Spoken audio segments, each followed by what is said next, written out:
ధ్యానం చేసుకుందాం. దైవ గ్రంథంలో నుండి కీర్తనల గ్రంథము 71వ అధ్యాయం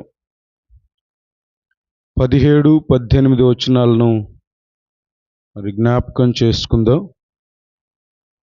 కీర్తనల గ్రంథము 71వ అధ్యాయం 17-18 వచనాలు ధ్యానం చేసుకుందాం. దేవా, బాల్యము నుండి నీవు నాకు బోధించుచు వచ్చితివి. ఇంతవరకు నీ ఆశ్చర్య కార్యములు నేను తెలుపుచునే వచ్చి తిని. దేవా, వచ్చు తరమునకు నీ బాహుబలమును గూర్చియు పుట్టబోవు వారికందరికీ నీ శౌర్యమును గూర్చియు నేను తెలియచెప్పునట్లు తల నెరసి వృద్ధునయుండు వరకు నన్ను విడువకుము. చదవబడిన ఈ లేఖన భాగంలో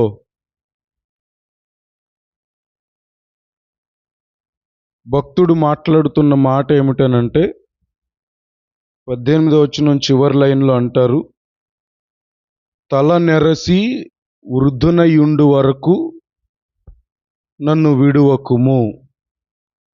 అంటే అర్థం ఏమిటి? నాకు వృద్ధాప్య వయసు వచ్చేంత వరకు, అంటే తల వెంట్రుకలు నెరసిపోయేంత వరకు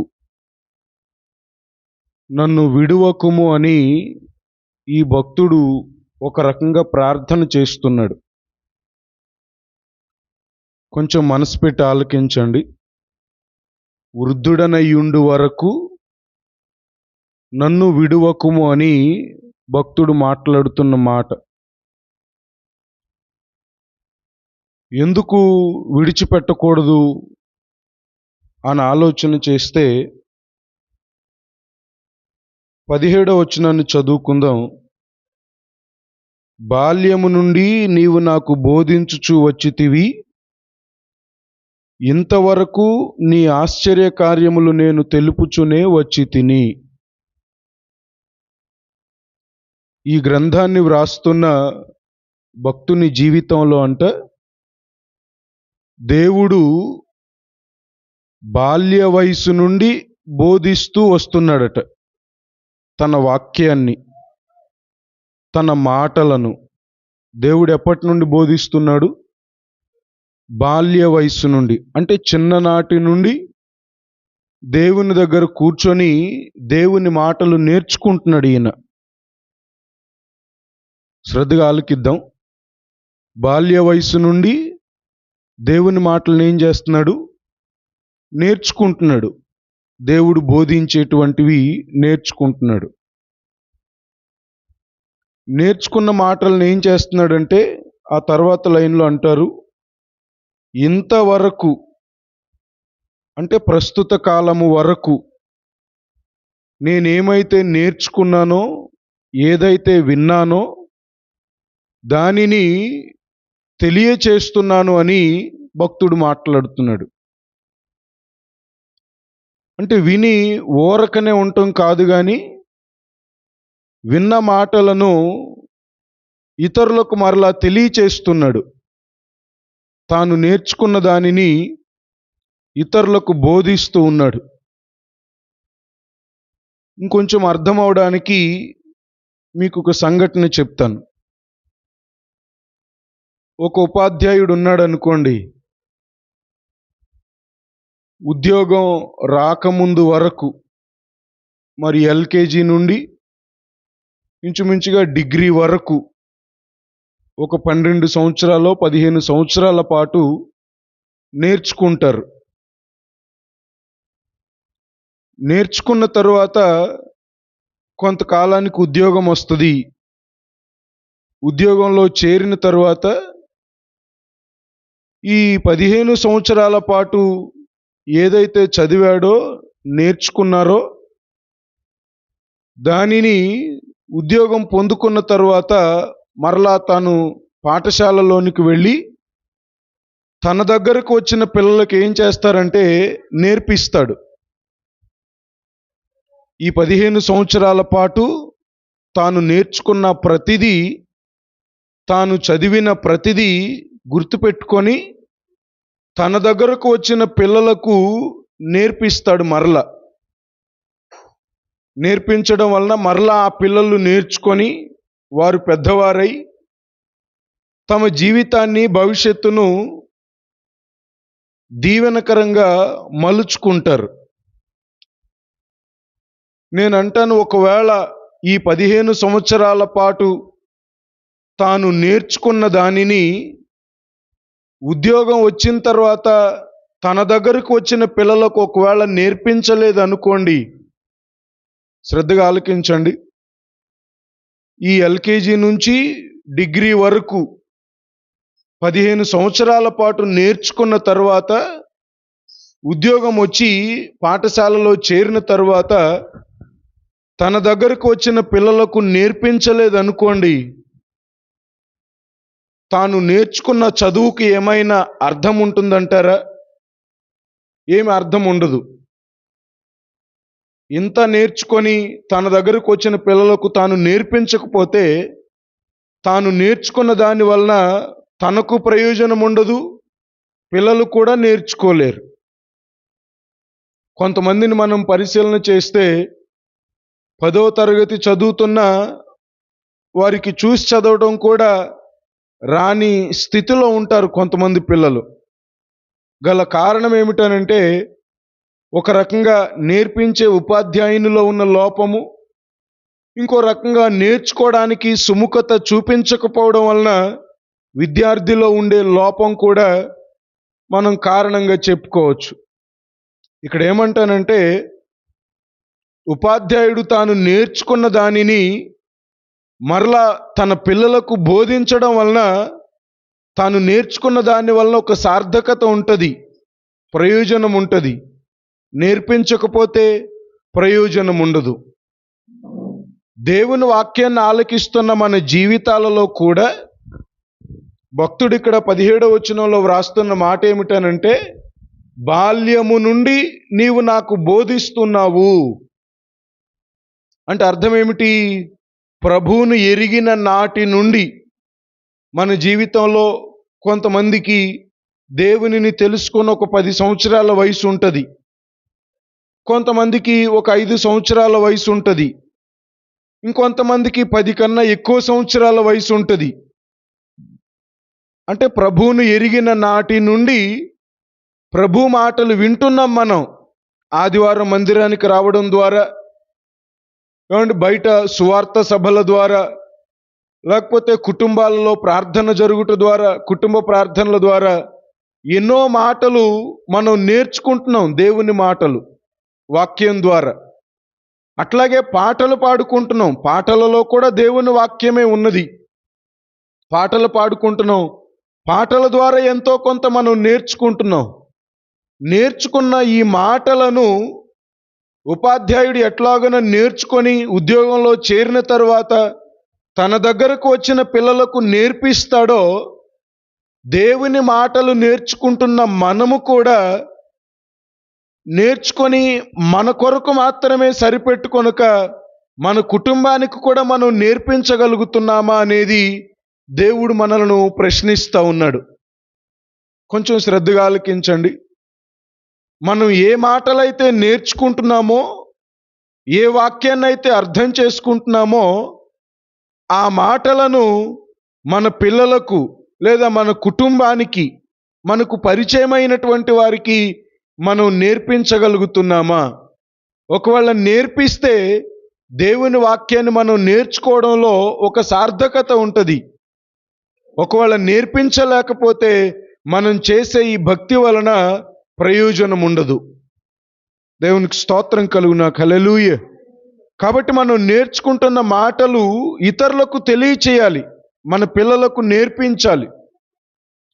దేవుడు ఆదిలో నిర్గమాకాండంలో మోషేతో ఇదే మాట చెప్తాడు. పస్కా పండుగను మీరు ఆచరించండి, దీనిని ఆచరిస్తున్నప్పుడు మీ పిల్లలు ఇది ఎందుకు మీరు చేస్తున్నారు, ఎందుకు ఈ విధంగా చేస్తున్నారని మీ పిల్లలు ఒకవేళ మిమ్మల్ని ప్రశ్నిస్తే అప్పుడు మీరు చెప్పాలి. ఏమని?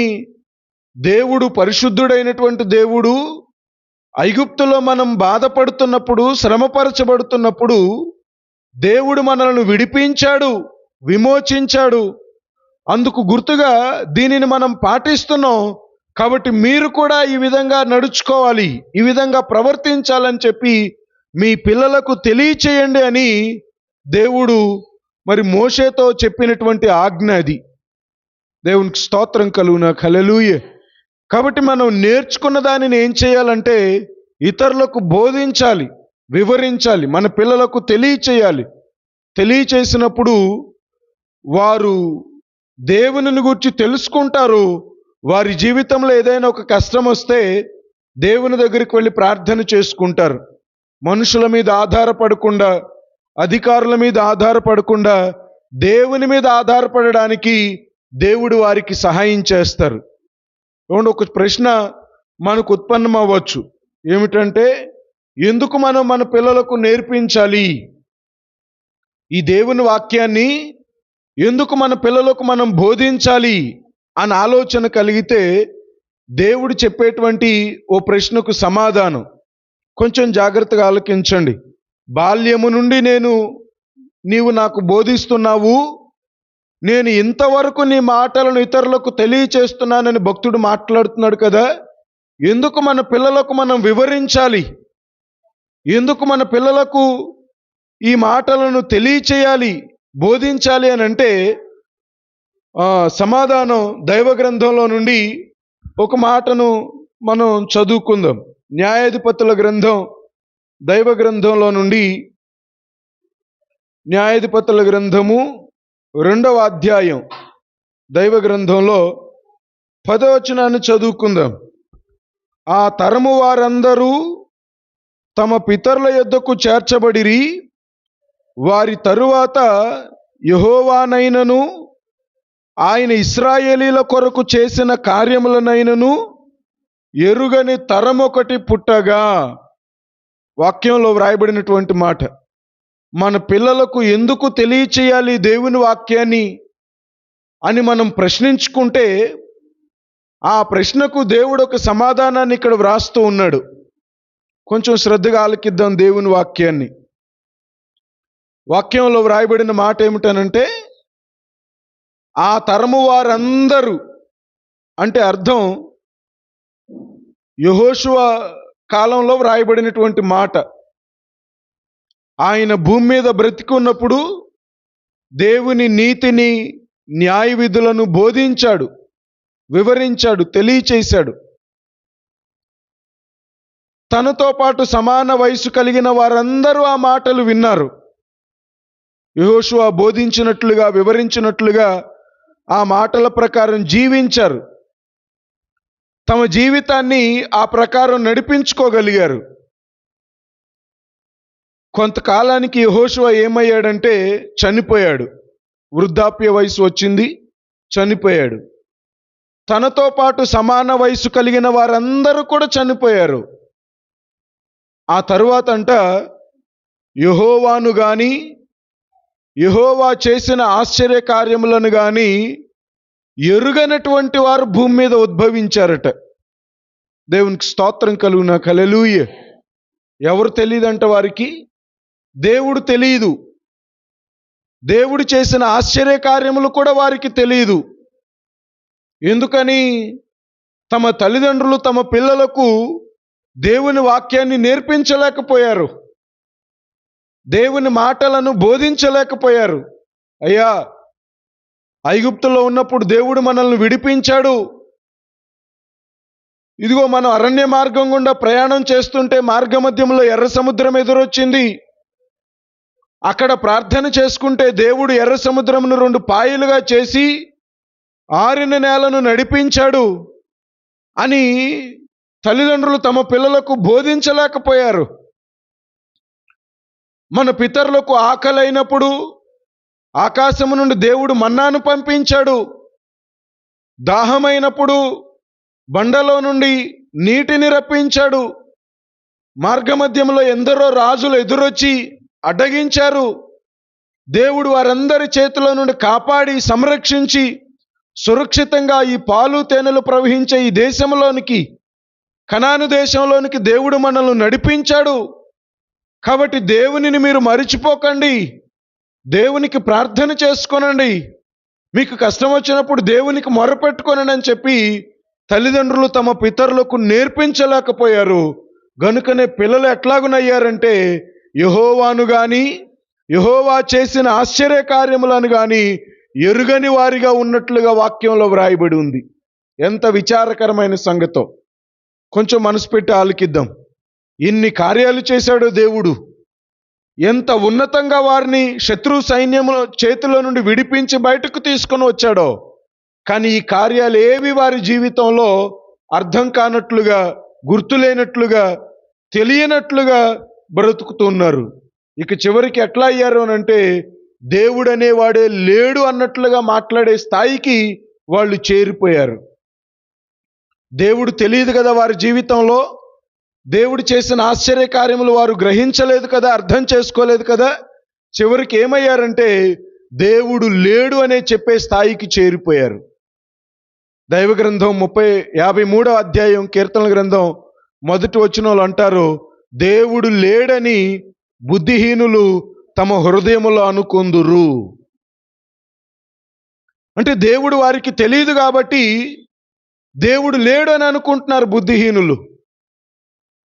దేవుడు లేకపోవడం వల్ల వారు ఏమయ్యారంటే దేవుని మీదనే తిరుగుబాటు చేసే స్థాయికి చేరిపోయారు. దేవుడు లేడు, దేవుడు చేసిన ఆశ్చర్య కార్యాలు కూడా లేవు, ఇదంతా ఉట్టిదే అని చెప్పి దేవుని మీద, దేవుని భక్తుల మీద తిరుగుబాటు చేసేటువంటి స్థాయికి ప్రజలు చేరిపోయినట్లుగా లేఖనం మనతో మాట్లాడుతుంది. చూడండి 78వ అధ్యాయం కీర్తనల గ్రంథంలో చదువుకుందాం. వాక్య గ్రంథంలో 78వ అధ్యాయం కీర్తనల గ్రంథం 4, 5, 6 వచనాలు చదువుకుందాం. యెహోవా స్తోత్రార్హ క్రియలను, ఆయన బలమును, ఆయన చేసిన ఆశ్చర్య కార్యములను దాచకుండా వాటిని వారి పిల్లలకు మేము చెప్పెదము. రాగల తరములలో పుట్టబోవు పిల్లలు దానిని ఎరుగునట్లును, వారు లేచి తమ పిల్లలకు దానిని వివరించునట్లును, వీరును దేవుని యందు నిరీక్షణ గలవారై దేవుని క్రియలను మరువక ఉండి యథార్థ హృదయులు కాక దేవుని విషయమై స్థిర మనసు లేని వారై తమ పితరుల వలె తిరుగుబడకయు మూర్ఖతయు తిరుగుబాటును గల ఆ తరమును పోలి ఉండకయు వారు ఆయన ఆజ్ఞలను గైకొనున్నట్లు. అందరం చేతులెత్తి స్తోత్రం చెప్దాం. హల్లెలూయా, హల్లెలూయా, హల్లెలూయా. ప్రజలు ఎట్లాగనున్నారంటే 5, 6 వచనాల్లో వ్రాస్తారు, దేవుని యందు నిరీక్షణ లేకుండా దేవునిని మరిచిపోయారట. దేవునిని మరిచిపోయారు. ఇంకా అంటారు స్థిర మనసు లేని వారు, పితరుల వలె తిరుగుబాటు చేసేటువంటి వారు, మూర్ఖత కలిగిన స్వభావం కలిగినటువంటి వారు అట్లాగునైపోయారని వాక్యం తెలియచేస్తుంది. గల కారణం తల్లిదండ్రులు తమ పిల్లలకు దేవుని వాక్యాన్ని బోధించకపోవడం, దేవుని మాటలను వివరించకపోవడం, దేవుడు చేసిన ఆశ్చర్య కార్యములను తెలియచేయకపోవడం వలన పిల్లలు మూర్ఖమైన స్వభావం కలిగిన వారిగా, దేవుని మీదనే తిరుగుబాటు చేసేవారిగా, స్థిర మనసు లేని వారిగా జీవిస్తున్నట్లుగా వాక్యం తెలియచేస్తుంది. అలాంటి వారందరూ ప్రభువును తెలుసుకొనున్నట్లుగా నేను వారికి దేవుని వాక్యాన్ని బోధించాలి, నేను వారికి దేవుని వాక్యాన్ని వివరించాలి, తెలియచేయాలి. అందుకొరకు నాకు నిండు వృద్ధాప్యం వచ్చేంత వరకు నన్ను విడిచిపెట్టొద్దు అని చెప్పి భక్తుడు మాట్లాడుతున్న మాట. దేవునికి స్తోత్రం కలుగునా. హల్లెలూయా. అందుకొరకు నన్ను కాపాడు, అందుకొరకు నన్ను రక్షించు, అందుకొరకు నన్ను విడిచిపెట్టొద్దు. ఎందుకొరకు అనంటే నా పిల్లలు మూర్ఖత కలిగిన వారిగా ఉండకూడదు, తిరుగుబాటు చేసేవారిగా ఉండకూడదు, స్థిర మనసు లేని వారిగా ఉండకూడదు, స్థిరమైన మనసు కలిగి జీవించాలి వారు. అట్లాగ ఉండాలనంటే నేను వారికి నీ మాటలను వివరించాలి, నీ మాటలను వారికి వివరించాలి, తెలియచేయాలి. వారు కూడా నీ మార్గంలో నడుచుకునేటట్లుగా నేను వారికి బోధించాలి నాయన. అందుకోసం నీవు ఏం చేయాలంటే నన్ను కాపాడాలి. నేను వారికి వివరించేటట్లుగా నన్ను కాపాడు, నన్ను దాచిపెట్టు, నా చేయి విడిచిపెట్టొద్దు అని చెప్పి ఈ భక్తుడు మాట్లాడుతున్నటువంటి మాట. కాబట్టి మన పిల్లలకు కూడా మనం ఏం చేయాలంటే దేవుని మాటలను వివరించాలి. దేవునిని ఎరుగని వారిగా తయారవకుండా ఉండునట్లుగా, తిరుగుబాటు చేసేవారిగా ఉండకుండానట్లుగా, మూర్ఖత కలిగిన స్వభావం కలిగిన వారిగా ఉండకుండానట్లుగా దేవుని వాక్యాన్ని ఏం చేయాలంటే వారికి బోధించాలి, వివరించాలి. ఒకవేళ మనం వివరించలేదనుకోండి, మనమే నేరస్తులం అవుతాం. అండ్ ఉపాధ్యాయుని దగ్గర పిల్లవాడు విద్య సరిగా నేర్చుకోలేదనుకోండి, సహజంగా మనం అంటూ ఉంటాం, 1000 రూపాయలు ఖర్చు పెట్టి నిన్ను చదివిస్తున్నావు, ఏమి నేర్చుకున్నావు నువ్వు బడికి వెళ్ళి? ఒక అక్షరం కూడా రావడం లేదు నీకు అని చెప్పి పిల్లల మీద మనం కోప్పడుతూ ఉంటాం. గల కారణం పిల్లవాడు నేర్చుకోపోవడం కారణమే, ఉపాధ్యాయుడు సరైన రీతిలో నేర్పించకపోవడం కూడా కారణమే. దేవుని మందిరానికి వస్తున్న మన జీవితాలు కూడా అంతే.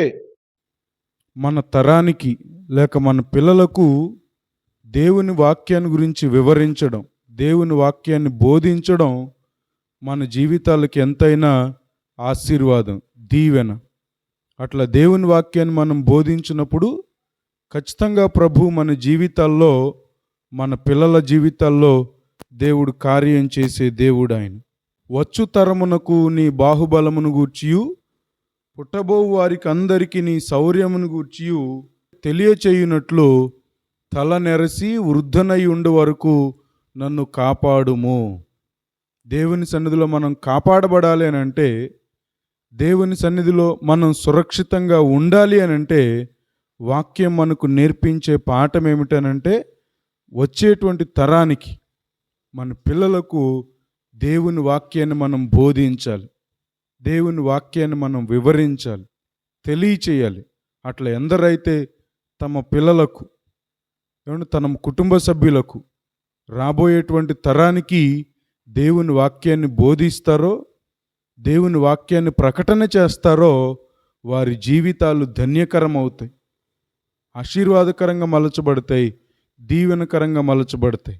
తద్వారా దేవుడు వారిని దీవించి వారి కుటుంబాలను ఆశీర్వదిస్తారో. కాబట్టి వచ్చేటువంటి తరానికి మన పిల్లలకు దేవుని వాక్యాన్ని బోధించడం నేర్పించుదాం. దేవుని మీద తిరుగుబాటు చేయకుండగా, మూర్ఖత కలిగినటువంటి వారిగా ఉండకుండానట్లు, దేవుని యందు భయభక్తులు కలిగి జీవించే వారిగా దైవవాక్యాన్ని వారికి నేర్పించుదాం. ఖచ్చితంగా దేవుడు వారి జీవితాలను ఆశీర్వదిస్తాడు. అట్లా ప్రభు వాక్యాన్ని మన పిల్లలకు నేర్పించుదాం. మనకు పరిచయమైనటువంటి వారికి దేవుని వాక్యాన్ని బోధించుదాం. తద్వారా వారు కూడా దేవుని వాక్యాన్ని నేర్చుకొని ప్రభు యొక్క అడుగుజాడల్లో, ప్రభు యొక్క బాటలో, ప్రభు యొక్క జ్ఞానంలో వృద్ధి పొందడానికి, మేలు పొందడానికి, అంచెలంచెలుగా ఆశీర్వదించబడ్డానికి దేవుడు సహాయం చేస్తారు. అటువంటి కృప మరి చేరువచ్చిన మనందరికీ, ఈ మాటలు ఆలకిస్తున్న ప్రతి వారికి దేవుడు సహాయం చేసి అనుగ్రహించునుగాక. ఆమేన్. చిన్న ప్రార్థన చేసుకుందాం. అందరి తలలో వంచి కళ్ళు మూసుకోనండి. ప్రేమ నమ్మకం కలిగిన మా ప్రియ పరలోకపు తండ్రి, మీ ఘననామమునకు స్తోత్రాలు. ఈ సాయంత్రపు వాళ్ళు చేరువచ్చిన బిడ్డలందరిని బట్టి వందనాలు. మీ భక్తుని ద్వారా మీరు మాట్లాడినటువంటి మాట, వచ్చు తరమునకు తండ్రి మిమ్మలను గూర్చిన జ్ఞానమును, రాబోవు వారికి, పుట్టబోవు వారికి మిమ్మలను గూర్చిన మాటలు తెలియచేయాలి కనుక తల నెరసి వృద్ధనై ఉండే వరకు నన్ను విడువకుము అని భక్తుడు మాట్లాడుతున్నాడు. అట్లాగనే మేము కూడా మా పిల్లలకు, తల్లిదండ్రులంగా మా పిల్లలకు నాయన మీ వాక్యాన్ని బోధించేవారిగా, మీ మాటలు తెలియచేసేవారిగా, వారు ఎన్నడూ భూమి మీద బ్రతికినంత కాలము మీ మీద తిరుగుబాటు చేయకుండగా నాయన, మీకు అవిధేయులుగా ఉండకుండగా విధేయులుగా ఉండగలుగునట్లు మేము తగిన జ్ఞానమును తండ్రి మీ వాక్యము ద్వారికి నేర్పించి, తండ్రి మీ వాక్యము ద్వారా వారికి తెలియచేసి, వారిని కూడా సన్మార్గంలో నడిపించగలిగిన శక్తిని, సామర్థ్యాన్ని చేరువచ్చిన మా అందరికీ అనుగ్రహించి మహిమ మీరు పొందుకోమని యేసు నామమున ప్రార్థించి అడిగి వేడుకొంచున్నాం తండ్రి. ఆమేన్.